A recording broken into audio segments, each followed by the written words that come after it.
Some of my favorite weddings I've done have been like the lowest cost ones that I've ever booked. Started out in video, and I remember like distinctly telling myself I'm never going to be a photographer. I have a friend, she's actually working in Europe, mostly in Italy and France. So she delivered photos. That was a miracle. As for me, she delivers like in 3-5 days. She's crazy.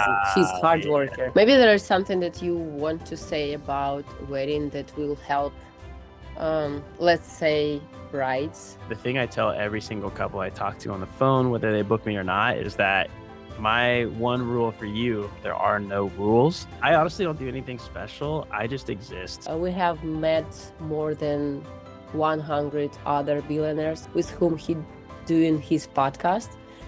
So, and what I taught from them, I start to treat everybody as a billionaire. Even you have nothing, you know, I'm trying to treat you as you have everything. Never enough. I made already 10 sales. It's not enough. You need to do like 10 more. Augie, good to see you. Thank you for coming. Today we'll start our podcast about photo and video on the wedding. And Augustine, he's our guest today. Just share a little bit, who are you, where are you from, and how do you start in your wedding industry? Yeah, well, yeah, first off, thanks for having me here. Really, really excited to be a part of this awesome podcast. Yeah, I am Augie. Nice to meet everybody. I've been doing photo and video services for wedding couples since 2018. And yeah, I'm from Kansas. We serve mainly in the Midwest.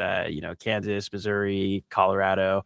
And yeah, I'm a father, a husband. Outside of this, I'm a musician. I do a lot of marketing stuff. So a little bit of everything involving cameras, anything creative, musical is kind of my thing. So, and yeah, currently 28 years old. Which year did you start your journey? Yeah, so officially photo and video 2018. I'd started in the wedding industry actually in 2014. I was actually in high school, and I started as a wedding DJ. So officially, it was like I did school dances, my own school's dance, and some like local weddings. And then from there, through my college years, it kind of grew into doing a lot of weddings, pretty much full time as a DJ. I didn't like the late nights. And so around like the 2017, 2018 year, I kind of started shifting to photo, actually video only first. And then I kind of adopted doing photography for weddings as well. So it's been a little bit. Got it. So yeah, it's like more than 8 years almost for this year. It's going to be. And then when you started, how do you feel when you start to treat this as a business, not just a hobby or side job or hustling sometimes? Yeah, I think 2020, when COVID hit, was probably when I really tried to like lock in and treat it more so as a business. The city that I live, Hayes, Kansas, it's really small, 25,000 population. And I saw a gap in the industry. There's a lot of wedding photographers here, but not like any videographers. And so I saw the potential. At the time I was working with a mentor, helped me kind of scale, kind of think about sales for the first time. And yeah, that was when I hit my first 6 figures and booked out my year. I think I had like 35 to 40 weddings booked in 2020. Whoa. So it's crazy. So 2021, you said? This would be 2020. 2020. So you start your mentorship, like so how do you find your mentor? How that's go? Yeah, I think I was really searching for that kind of like resource, like somebody to kind of help me take my business to the next level.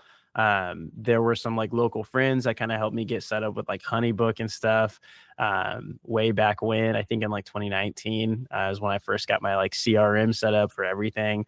And yeah, I can't remember if I saw an ad or if it came up on YouTube, but YouTube University is kind of how I learned everything else, just trial and Yeah. error. And so yeah, it was kind of like a mentorship course that I had taken. And um yeah, at the time, like the guy who owned the course, like he had a really solid system for kind of just initial, like, here's how you not only like capture the weddings, but also just like start to structure a business in general. And so yeah, that kind of is really what shifted everything for me, and kind of what helped kind of solidify my mindset there.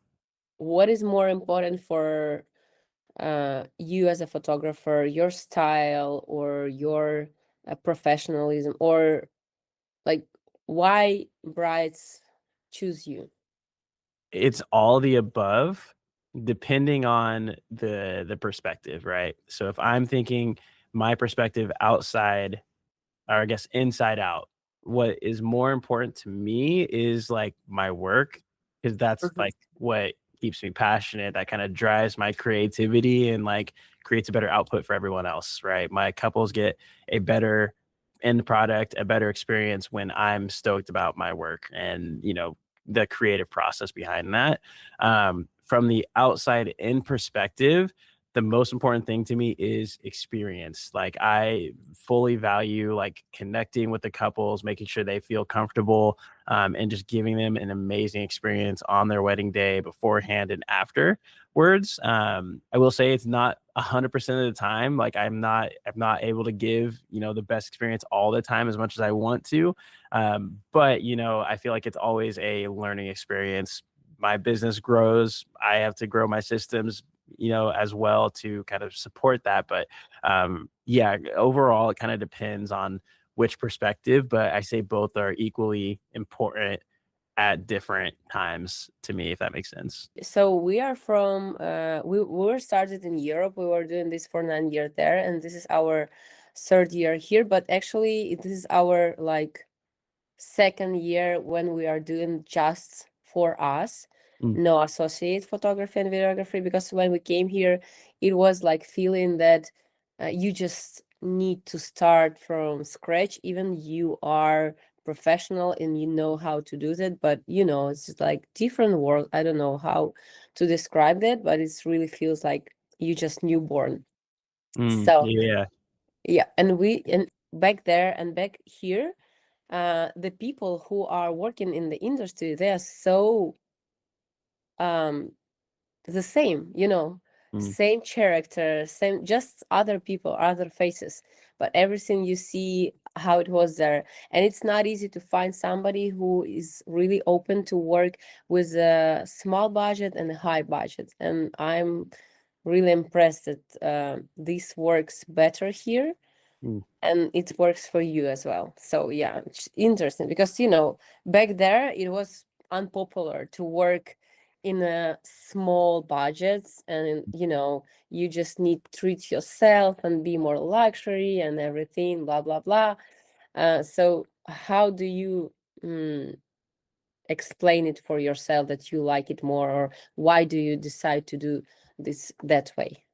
yeah. I mean, I think I always ask myself, this is kind of shifting the topic a little bit, I guess, but just for the overall context of it, like, if I'm posting on social media, I used to, when I was beginning, I was putting a lot of pressure on. I have to put out the absolute best content. Um, and I get hyped up when other photographers or videographers like comment on my stuff. And I realized I was caught up with them, like impressing them rather than like serving my couples and focusing on their experience. Right. So when I shifted that mindset, that kind of shifted the way that I even approach like working with people. Right. Like, in the past 2 months, I've booked a $2,500 package and I've booked a $8,000 package, right? And obviously, what comes with those are pretty different, like significantly different, right? But I'm never going to turn anyone away just because they can't afford a certain service. I'm going to find a way that still makes sense for me, to where I'm not, hurting my business or my whatever, my reputation or whatever it might be, I guess. But I want to make sure that you know despite whatever it might be, that I'm focusing on the people and the stories. Because I mean, some of my favorite weddings I've done have been like the lowest cost ones that I've ever booked. Um, and it just goes to show like people have incredible stories outside of budget, and you know what people want to see nowadays on social media honestly is like raw genuine moments, and not the perfect picture perfect portfolio material. So yeah, that's kind of what kind of fuels my whole perspective and of why. And I wouldn't say it necessarily works from like a outsider business perspective. I mean, it works, but it shouldn't work. I just make it work, if that makes sense, because that's just like what keeps me happy and stoked about the business, the tedious side of things, and so. And how do you switch to photo? So you start from video, and then what do you like more now? Yeah, so I like capturing video and I like editing photo more. Interesting. So it's kind of like, yeah, different things. But yeah, I mean, I started out in video, and I remember like distinctly telling myself, I'm never going to be a photographer. I'm never going to be a photographer. I just thought video was more cool. I think like it was more exciting for me to do. And then I started doing like some fun landscape kind of stuff, like urban photography with a friend of mine. We like took a trip to Kansas City for a weekend and like took pictures of buildings and like other stuff. It was like when Peter McKinnon and like travel vlogs was kind of going viral on YouTube and stuff like that. We were kind of trying to like get in that same vibe. And so we were doing like YouTube videos about us taking pictures in the city. And then I had friends that were kind of starting to ask me to do some like sessions of them, whether they needed like headshots or just wanted to hang out, take some pictures for fun. And yeah, it kind of turned into this thing. We're a small city, but we're also a college town. So there's a university here. So one person got free photography, and then another person asked for it, and another person. And it kind of just started to where, I was doing free sessions for like a year for people outside of my normal work, just to experiment, get to know people, get out there, get my name out there. And that kind of drove a really That's big how follow. usually people start to do photography, right? Yeah, do it for free until you like really feel confident and everything.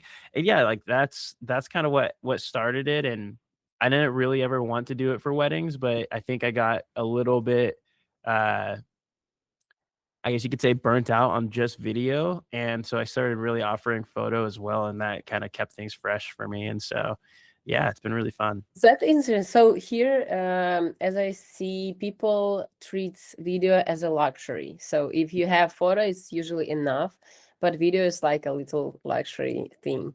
Um, but you were doing just photo for first for wedding, and then video maybe, or how does that goes for you? Yeah, so it's like mainly video still, honestly. So Okay. we're booked for either video, like probably 75% of the time, maybe even 60%. And then the rest is for photo and video together. A small portion books us for only photo. Mm. We push a lot more video. It's just business wise, it's the easiest thing for us to fulfill and stay on top of. When we start having a lot of galleries to edit, that's when like backlog piles up. As a lot of photographers know, it can get a little overwhelming sometimes having thousands upon thousands of photos to edit. So video is kind of what we still like to focus on pushing for sure. Actually, we start from the video, but now we do photo as well. But we take some associate photographers and work with them right Nice. now. When couple come to you, are they at the beginning of their journey of preparing for the wedding, or so in which field, in which situation usually your couple are when they come to you? Yeah, they're a majority of the time, they're really early on in planning. Interesting. And it's like, they'll come to me maybe initially when we talk, they're looking for a venue still. And then within the next few weeks, they're locking us down as well. Or it's like right after they book their photographer, then they're coming to us as well. But yeah, a lot of time it's like really early on in their planning process. I think the earliest I've booked somebody is like a week after they got engaged, or at least a week after they decided that they were going to get engaged. So I have a couple booked currently who they're not engaged yet, but they're getting married. They're planning their wedding due to school, basically. And so it's, yeah, kind of an interesting situation. But yeah, so all different walks of the wedding planning would be when people come to us, pretty much. Nice. And then from your experience, what was the most booked year? Like, how many weddings do you do the most? Yeah, I think 2024 was the most. We did, I want to say, like 85 weddings. Yeah, so that was a lot. That's huge. Yeah, it was huge. It was a lot. And then 2025, we were probably close to that again. But this year I'm really trying to like take a little bit of a step back from the weddings so I can like focus on family a little bit more and be a little bit more present. I miss my weekends a little bit with my little girl and everything. So yeah, but yeah, definitely I think around 80, 85 was like the most we did. And then what time do you deliver photo and video? So we really try hard to get it within 8 to 12 weeks. But our business grew faster than our systems did. So kind of like what I was talking about earlier, when we went to 80 plus weddings, we didn't have like a really solid fulfillment system set up yet. And so I want to say our current time in 2024 was probably closer to like 4 to 6 months, which is like way longer than we want it to be. But right now we're kind of really leaning on that 3 to 4 month turnaround time. Ideally, we want to get back down to 4 to 6 weeks like we used to be when we were like sub 20 weddings, but working on that. I have a friend, she's actually working in Europe, mostly in Italy and France, and she's doing like, so she delivered photos. That was a miracle. As for me, she delivers like in 3-5 days. She's crazy. She's hard Yeah. worker. So, and when I saw this, example, I just decided that we need to hire somebody to do it really fast. So yeah, for this day, it was like 2019. So for that time, we already have weddings, and we were doing YouTube channels for our customer that were our clients from the wedding. And yeah, and it was after that, after that decision, people start to work with us more. So they, more people who organize wedding, people who are like photographers or every other vendors, they start see that you are doing it really fast and you're doing it good quality. So yeah, we just decide to delegate, but maybe in your case it's different. But how do you feel about delegating something, maybe editing? Yeah. Or Delegating is huge. I delegate like 90, that's probably more, probably like 80% of the fulfillment side. I edit a lot of the photography, like almost all of the photography I'll edit. But when it comes to the video side of things, I have a team of editors, a few editors that I utilize for that. And yeah, I mean, it's really just because like when I was doing it by myself and editing the video, it would take me a straight week of work just for one video, right? And so when we grew to like 80 plus weddings, there were some weekends where we had like 4 weddings on a weekend, right? Or 2. And so that like really changed. And I had a really good delegation system at the time too, but that really changed how our schedules worked. Because like we only like to work with small teams of editors. So I don't want like, a studio has 50 people working with it. And so one film still might take them 2 weeks to do, right? So if I send them 4 films at once to edit, then that's still at least 8 weeks if there's no projects they're working on, right? And so it's, we were so stoked about the growth and everything, but what we didn't do is plan system wise for it. And so we kind of like backed ourselves in the corner. But honestly, like our couples are so incredible. And really anybody who finds themselves in a situation where they have backlog, like communication is key. Yeah, 100%. Yeah. But anyway, if they like your style, they definitely will better wait and, yeah, because maybe the key of your business is your style and your professionalism and your, you as a human and your personality is who you are.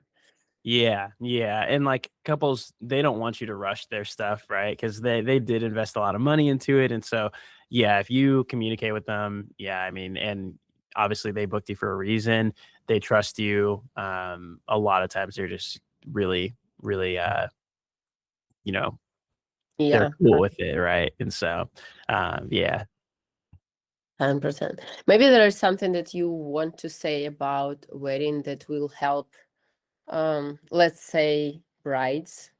yeah, yeah. So first and foremost, like the thing I tell every single couple I talk to on the phone, whether they book me or not, is that my one rule for you guys that I want you to know about when planning your wedding is that there are no rules.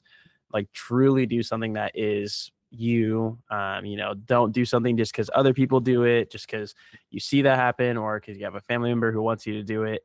Like just make sure that any decision you make about your wedding day truly comes down to it being you, because if you have a good photo and video team, then you get to be fully present, right? And so you want to really have the best experience, and set yourself up for that as well. And so, yeah, just no rules. Do what you think is best. I know my wife and I, for our wedding, we got married at noon and we were like at home asleep by like 8 p.m. Because like we're like, we don't want to stay out all night. Like we just want like quick and easy, kind of a smaller thing, right? But yeah, and I think a lot of that comes to like first look, or like first touches, any sort of like prayers or vow readings, letter readings beforehand. That's where I see a lot more of that, like, no rules thing come into play. Cause a lot of people think like, oh, it's bad luck if I see my husband or my bride on the day, right? Before the aisle, walking down the aisle. But I know like if my wife and I, she really wanted me to not see her beforehand, but I know if I would have had some sort of time with her before, like I think I would have been a lot more just present in the zone, like when I got to actually see her for the first time. And so, So you didn't have a first look before the ceremony, right? nope, nope. And I always tell So couples like that's why at you're least talking about. first, yeah, at least the first touch, like I think would be so huge, because it really does like center you, like every single time I see a couple do even just the first touch, it's just like they always come out feeling way better. And so, yeah, number one rule, there are no rules. Number two, at least do a first touch. It's definitely worth it. So, I love that. Yeah, yeah, I agree. And um, you are yeah. a believer, right? You Hmm. are. Yeah. How do you feel to when somebody like? It's not a good question, That's but okay. um, if you have require from. Maybe like Mm, something that I'm not 100%, maybe it doesn't align with my beliefs. yeah, Kinda that's what you're asking? correct. Yeah, so, I was trying to ask it polite, but you go so good. yeah, no, it's all good, it's all good. Um, I definitely knew what you're saying. Honestly, like, I I think as a believer, my like the core values of faith for me is just love everybody, love first. Like that's the most important thing. There's examples of that in the Bible, right? Tax collectors, who did Jesus hang out with, right? Everything like this, right? Um, and so yeah, I mean, I don't really care who I work with. I work with everybody. I love with everybody. I have friends from all different walks of life, all different, beliefs, religious wise, non-religious. And so, yeah, I mean, I'm an open book, and my goal is just really to be spitting image of Christ. And I'll do the best I can. I never can be perfect, obviously, but I just want to be respectful, nice, and hopefully a source of like peace and comfort for people. Um, And yeah, I mean, I'll love anyone. Doesn't mean I have to partake in whatever activity if I don't believe in it, right? But I can still be a loving source and comfort, and obviously love them as a human being, regardless. Still, so Yeah, 100%. Yeah. That wasn't the thing I was asking, but okay, yeah, I Mm, got you. For this, I totally agree. So we have a lot of people who doesn't believe in real things. Sometimes it's not really true religion, but it's okay. It's their way. It's mm, totally fine. I because sometimes actually me, I'm not so any religion I'm okay, but if people decide to do something more like against God mm. will, let's say, like how do I say it polite? I could not say it polite. So I just not take this inquiry. So yeah, it's Yeah, my but for all every couple, even they not believe in God, so it's okay. yeah, yeah, Just not 100%. everything except sin, like Yeah. straight, you know. Yeah, I hear you. I hear you. Yeah, for sure. Yeah, I mean, for me, like, I'll work with all different couples, regardless of sex, gender, right? Um, and yeah, I mean, I think ultimately it kind of comes down to what is your core belief, core principle, and like for me, I'm like I want to be that source for them too, no matter what. But at the same time, everybody has a right to Yeah, open their businesses to definitely. whoever, right? And so yeah, I mean, I totally understand that perspective And what from the about perspective. Yeah. competitors? Are you usually share um how do you do your work to get more clients and inquiries, or how do you feel about that with sharing with your competitors? Yeah, I mean, I'm 100% open to that. Same. I honestly don't do anything special. I just exist. That sounds so, like, plain and simple, but, like, I don't run ads, I don't do anything. People just kinda find us. When did you stop to run ads? 2023 is when I stopped. So I Got it. started in 2022 and, stopped in 2023. Um, Mm-hmm. and I booked out 30 weddings, for an associate team that didn't exist yet. So, talk about my systems that I Same was. here. Yeah. Yesterday I booked 2 more weddings, so I have 9 now. Nice. That's amazing. Did you say 90? Nine, nine, 9. nine. I was like, Almost 90. 10. Whoa. 90, Still almost though, 19. No, 9. that's awesome though. So Like, 2 more yesterday, 2 deposit yesterday. let's go. I remember a few months ago we were talking and is like, no weddings at all. And so now that you're I here. have actually I have so when I just started at the second week I have first booking, which Oh, that's was awesome. very weird. Yeah. Yeah. That's good. But That's good. but they were babies, so they were in their 20 and it was very small price, but I like them. I like the how they plan everything. Yeah, so just decide to give them. Yeah. Yeah. This month I have already 10K, so Yeah. You guys are on it. You guys are on it for sure. just more time. I know. Yeah. Actually, my goal is to do 6 figures by month. We'll see. Yeah. Yeah. I bet you could, honestly. You too. But you don't have this goal, right? Oh, I mean, let's see. It kind of depends, like, because we do business kind of weird, right? Like my biggest year was like 300K, and I started taking a lot like lower budget weddings, kind of not focusing on, the ego side of me wanting to charge more. Then we probably scaled back to like 250K. And then I think this year we'll probably end up at like 175K. But that's only because I'm like taking way less weddings. Like I want to do max like 35 weddings this year, ideally. Nice. So yeah. But yeah, I mean, it kind of depends. Yeah, I mean, we did like 30,000 in cash last month in December. Nice. So yeah, it's kind of on and off. So, have you ever have somebody like us, like who just started a new country and they just have nothing to start? Yes, yeah. So we've worked with a couple people. We've also worked with people in different countries as well. Um, And yeah, I mean, it's mixed results overall, but it really depends on like your like steadfastness, how can you overcome maybe some extra barriers of like, English isn't first language, right? So that adds a barrier. It's harder to sell when you're not 100%, when English isn't your first language. I believe I can imagine it's harder to sell, right? And so yeah, I mean, if you can overcome a lot of those things, then I mean, it really sets you as like a really strong business person. And I think a lot of times, like I could see you being a stronger business person than a lot of the people I know too, and so Thank uh, you. yeah, because like you don't let anything hold you guys back, and so I think that's really cool.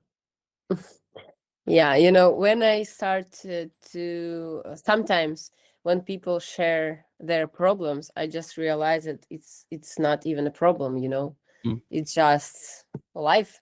It's Yeah. normal to have that. So maybe because in our country we have more tough, maybe Mm, how to say that, habits. So we have more deeper question, more uh how to say, we so here people trying to make it easy, relax, just chill and everything, but we are always do it's more hard for us, even for me, for my mm, life. I don't know why. Maybe mm. that helped, maybe. I don't know, just cultural Yeah, it's thing. like you gotta have like thicker Never skin. enough, Oh, no, it's not. I yeah, made like 10, I made already 10 sales. It's not enough. You need to do like 10 more, you yeah, know? yep. The next and the next, and that's awesome. What brought you guys to America initially? The war started and we just decided that we need to switch country. We don't want to live in a war.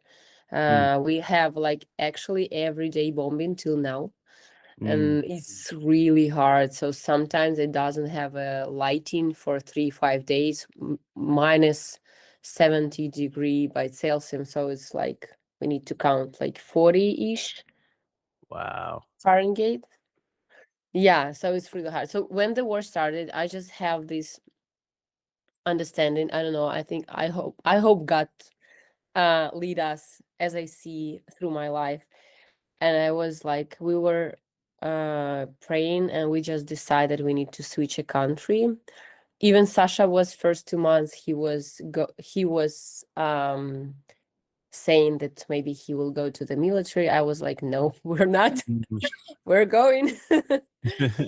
Yeah, and we have at that time we have two babies, and we were planning to have four before we have two. We were planning to have four. Oh yeah. uh, and then when we were there, and the war started, I was like, okay, we need to have one more baby and then one more. So we were going to our goal and then we move somewhere. Yeah, we just Yeah. decided to move to US because Europe is so hard for immigration. So you will never feel safe, feel not safe, but you will never feel that you are belong there. I Mm, have friends who are living there for 30 years. They are fluent. They have the best job ever. They are so succeed, but they feel that they are not belonging there. mm. Here, this country, even first day I came here, I feel that I belong. This is my home. That's awesome. I Yeah. just feel that. I don't know how. Maybe because we are believers and we feel this influence of the Protestant church here in even in Los Angeles, in all US. So you could feel how people think, how they do things, how even government work is totally different, and we love Mm. that. How do you feel? You work more with new brides, or you have more recommendation, or maybe there is for this year, maybe there are um, wedding planners that make your booked more. How do you feel in percentage? How it's going for you?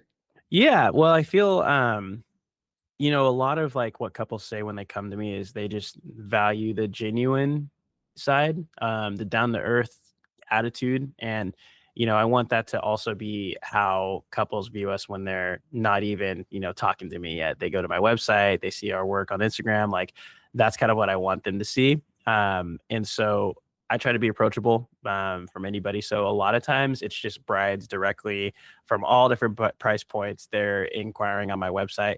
I do get a lot from wedding planners as well. But yeah, kind of all the above again. I don't really place myself as like middle tier of the industry or like high end or luxury. I just kind of want to connect with awesome people and tell fun stories. Yeah, that's interesting because, you know, a lot of people, they want to be more luxury. Yeah, and I don't know what it is exactly, you know, because like I think me being a new father, I have a 1-year old. You know, I've definitely shifted my perspective of like, now I want to document everything in our lives, right? But before it's like I have senior photos, I can just have my friend take them with my phone or whatever, like, because you don't value them. And like, I think a big part that's helped me in my business is like shifting away from like the service mindset and more of like we're fulfilling a like an emotional need, right? Like people when they look back at their photos 50 years from now, they want to feel something. And like that's the perspective that I want to share with these couples is like this is more than just photos. It's like a feeling, right? This is a moment in life that is fleeting, but it's captured and you can look at it at any time. And it's kind of magical that we can do that. So yeah, but I totally agree. It is really strange how the maybe the perspectives of how people value you know, photography or just capturing memories in general. Hearing that, Maybe that's because people don't want to have stress, like yeah, additional stress. Why do they need to do this, you know? it really could be, honestly, because I think there's a lot of pressure, you know, Yeah. for like when you're planning a wedding. I planned my own wedding a few years ago, and like that was a lot, you know, even being So a for wedding, you should do photos and videos, but for other events, you just, you know, doing even for the birthday party, I just mentioned that usually the food is really easy, everything's very easy, and you just value the conversation, and this is the most, you know, important part of the life actually. So yeah, maybe less stress, that's why less photos. Maybe encouragement for the people who are vendors for the wedding, maybe photographer, videographer, or other one. just keep going. Honestly, like I know for a lot of vendors out there, 2024, 2025, maybe even going into 2026 was like a really rough time.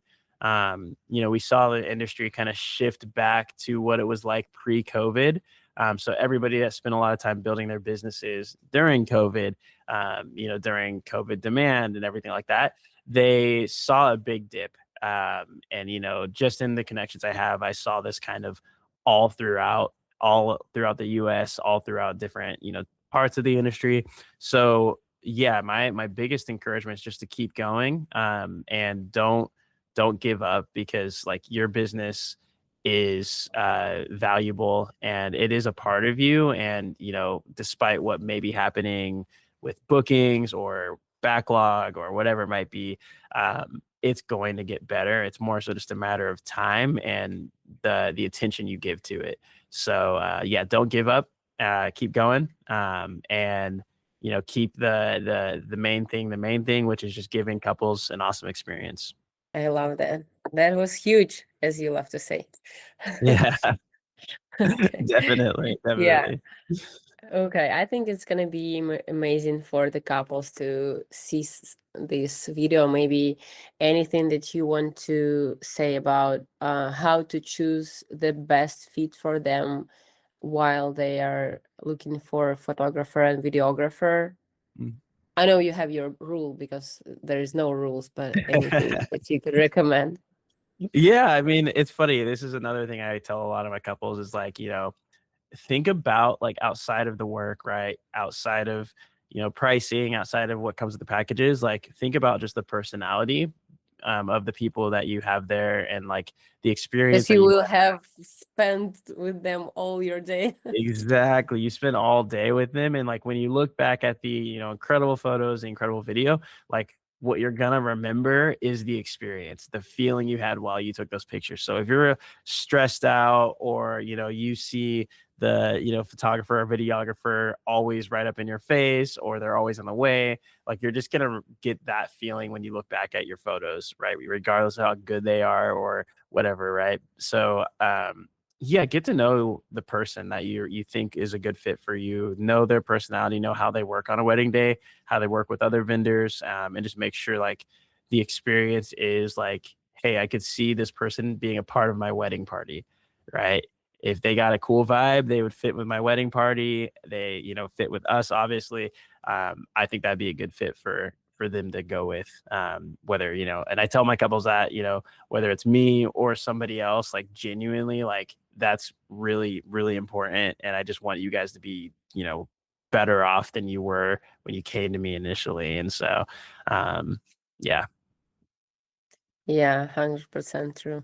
And when we're talking about, okay, let's just imagine, which is literally true. So I'm just starting my way here in LA, doing my photo and video company, presuming that. And what would you recommend people like me to,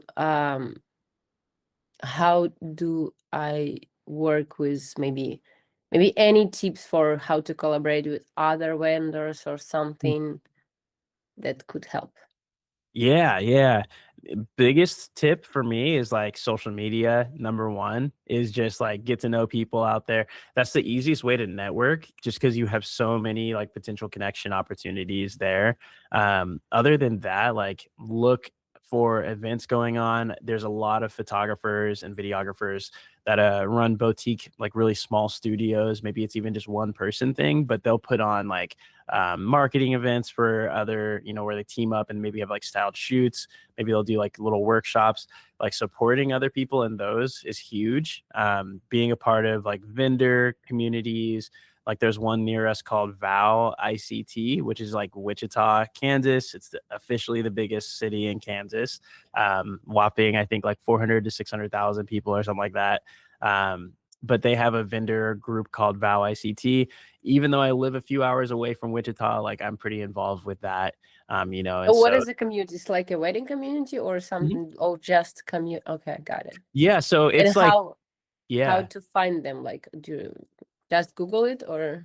Yeah, like I would start probably like Facebook groups is like a good one. Like And how do you call them? Like community, wedding community in LA, or how do you call them when you yeah, Google? like I would probably do like LA wedding vendors. Like search that. You can find a lot of groups there. Um there's probably like a local wedding vendor, community. I know like Kansas City, there's Wed KC. Obviously, Wichita, there's Vow, which is vendors of Wichita. There's probably one for LA, but yeah, I definitely recommend like looking around, seeing if what's out there, because that gives you kind of an immediate like group of people to kind of collaborate with and encourage. And then like any connections you meet at weddings too, like I try to just really be a good partner to everybody there. I want to give everyone a good experience so that they also want to work with me again.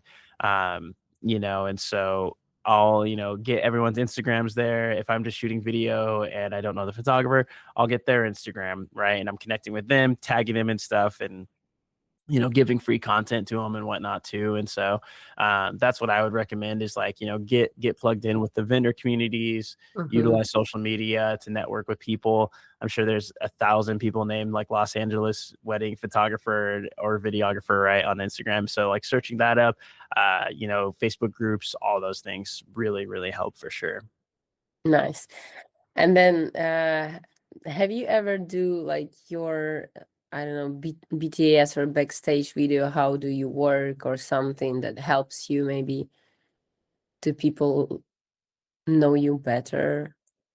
Yeah, so that's like a big thing I'm really pushing for this year is like I always have like behind the scenes equipment with me, but honestly, a lot of times I end up not even using it and just really focusing on like capturing the moments. You just Uh, have this equipment, right? yeah, Same here. yeah, it's like it's always an afterthought. I'm like, I'll just get it at the next wedding, right?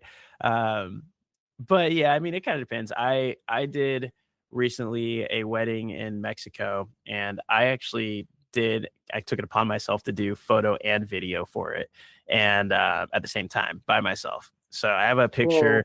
Whoa. I can send it to you guys, but it's literally me with my whole like cinema FX3 rig on one side, and then I have like my photos set up on the other side.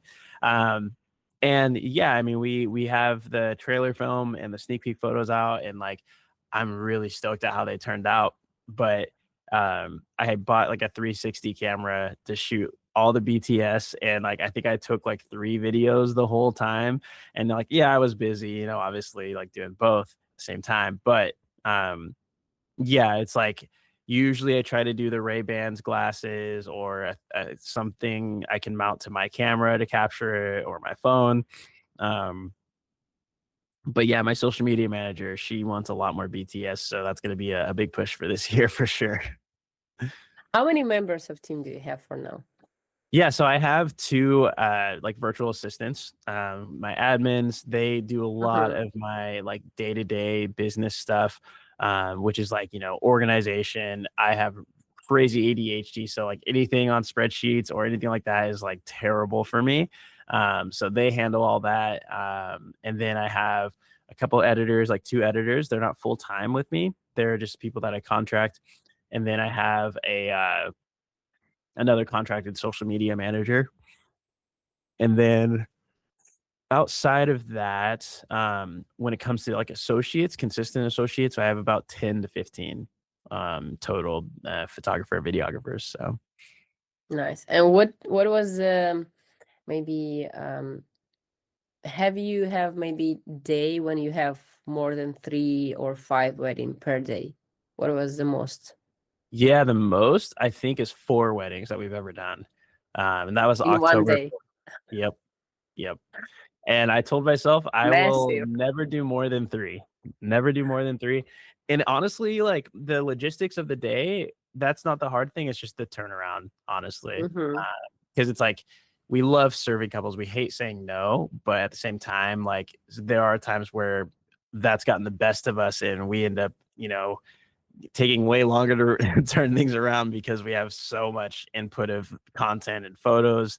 I'm editing one right now from that day actually that I'm talking about, and like uh, just just the photos alone for that's over 5,000 photos to go through and edit, and cull first. So you know, initially knock that down to like 1,000 ish, but then it's like a lot of editing, and that's just one of the 4 weddings that day, right? So yeah. After the day, or like let's say 8 hours of shooting, how many photos you have um Yeah. to see and then to pick the best one? Yeah, so it depends on who's shooting it. Usually when I shoot weddings, I'm very particular. So I'll only capture like 1,200 to 1,500 photos for an 8 to 10 hour day. Uh, Mm-hmm. I have a lot of shooters who like to really make sure they get the shot. So they'll overshoot on purpose, which is not a bad thing. But I definitely end up with like 5,000 to 6,000 photos, especially if they're running 2 camera bodies. I only run one during a wedding, but yeah, so it's a lot. I try to deliver 800 at least photos, but it really depends on, you know, how much happened on the day. Sometimes I think the lowest I've delivered is like 550 ish, you know, kind of thing. So yeah. Yeah, nice. That's huge. A lot of work, you know. Wedding are so stressful, but in that same time, I love them. Yeah. Yeah. I really think like maybe it's in the ADHD thing for me, but like Yeah, have you could it's not miss really, nothing. yeah, exactly. It's like really like stimulating my mind in the sense of like I just need to be like really locked in, like always looking for the moments and whatnot. Especially like this video and photo wedding I did, this hybrid coverage one recently. This is There's too much, too much. Yeah, there is so much going on. Like during the ceremony, I had my photo camera tripod snapping, zoomed in because I on my camera, it's an A7R5, 61 megapixels. So I know that I can crop in and get the first kiss still, right? I'm confident my camera's focused. So I have it on a tripod and I'm snapping photos with one hand. My other hand, I'm cradling my video camera, zooming in to like 100 millimeters on my lens, manual focusing on the first kiss, and so I'm like doing that all at the same time. I'm pretty sure I have it on one of my behind the scenes shots, but yeah, so it's crazy. There's so much focus, and I always leave the day just so drained. But yeah, it's definitely a thrill for sure. I think it's going to be valuable for somebody, um, for brides as well, maybe for somebody who just started their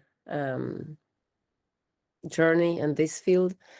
Thank you so much. Maybe you could say just last words, encouraging for the, let's say, brides, or with whom Yeah. you have more conversation, brides or other vendors. Hmm. So you could say to both of them. Yeah, yeah. I mean, I think for vendors, just like what regardless of what stage of business you're in, uh, imposter syndrome is so real. And the most freeing thing I found is just, I don't really look at my feed. I follow, my friends. I love people who inspire me, but like I know I'm my own unique person. So keep being you. Like I said before, keep going. And just, yeah, don't give up. Thank you so much for this time. And yeah, maybe there was something that I could like improve, or maybe go more deeper, or more different questions that you feel it's going to be more valuable for brides or for people who are in industry. How do you feel about that? Yeah, I mean, in terms of improving, I think you did great, honestly. Like I was You literally too. You was the best. oh, wow. Well, that's huge. Thank you. But yeah, I mean, I was literally thinking to myself, I was like, I really like how, you're shaping, you're talking about like how it feels to be in, some of these positions, or from a couple's perspective. Like it's cool because it makes the podcast really engaging if someone's like listening to it, right? So I think that's great. I think for the vendor side, maybe asking more of like, what does it look like for couples to work with you from like point A to point B, initial inquiry to getting their final thing. So like other vendors being able to talk about that, a little bit more into the experience, stuff like that could be like helpful to prospective couples. But I mean, other than that, like, yeah, I mean, I think it's great. And I don't think there was any sort of like missed opportunity also, that not to say that too, like you guys, like I said, did really good. But yeah, just for future reference, maybe like, Okay, have a good one. Very, very nice to have you here. And yeah, thank you for sharing. It was so nice to yeah, see you and to talk with you. Thank you so much.